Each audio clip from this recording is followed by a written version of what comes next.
nama artiidha. Kan kennaa uumamaa qabuufim uummata isaa birattis ammoo jaalalaafim kabajaa guddaa ganamaan horate keessaa nama tokko akka turetu seeneffama.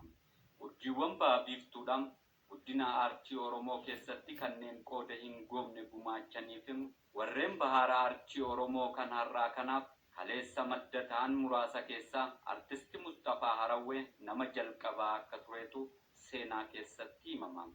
Artisti Mustafaa Harawwee maqaan dhalootaa isaa Mustafaa Abdii kan jedhamu yoo ta'u bara 1950 hundannee naannoo magaalaa Harar ganda Harawweetti abbaa isaa obbo Abdii Ahmadii fi haadha isaa aadde Aashaa ammoo irraa akka dhalateetu seeneffama.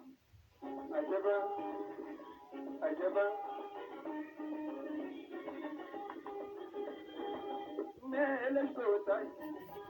Let's go. Nano te la shati, nano te ho shati marine.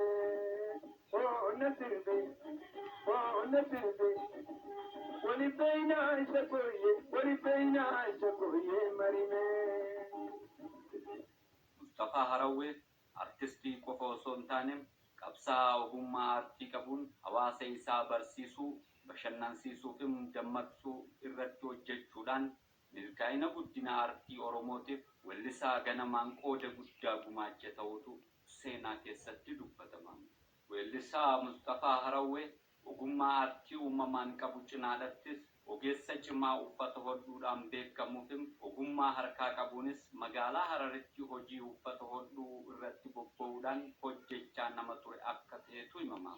Artistiin seena qabeessi kun ogummaa uffata hodhuu qabuunis aadaa fi seenaa Oromoo tarkaanfii takka fuulduratti siisuu bira tareen kennaa aartiidhaa uumamaan badhaafame maddiidatti ogummaa qabuun uffata aadaa Oromoo hodhuudhaan uummata isaa biraan ga'uu bira dabruudhaan guddina aadaa Oromoo keessatti gumaacha guddaa taasisuu isaatu seeneffama.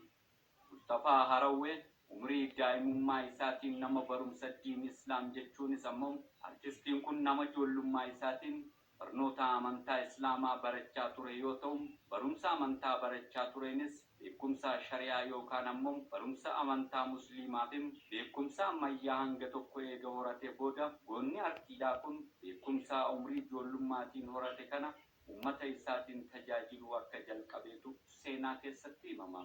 Bara sirnoonni impaayera mootummaa Itoophiyaa durii walduraa duubaan Oromiyaa kutaa garagaraa muranii dabarsanii qaama biraatiif kennaa turaniitiin maqaa kutaalee Oromiyaa garagaraa ayyaallaallattoota kaadiree sirnoota dhufaa dabraa wajjin ta'uudhaan jijjiiruudhaan eenyummaa Oromootiif saba guddaa kana awwaaluuf tattaaffii taasisaa turanittis ogummaa aartii rabbiin isa badhaaseen weellisaa fi qabsaa'aa Mustafaa Harawwee sirna nama nyaataa durii hunda dura dhaabbachuudhaan Oromiyaa fi Oromoof akka falmaa turetu seenaa keessatti himama.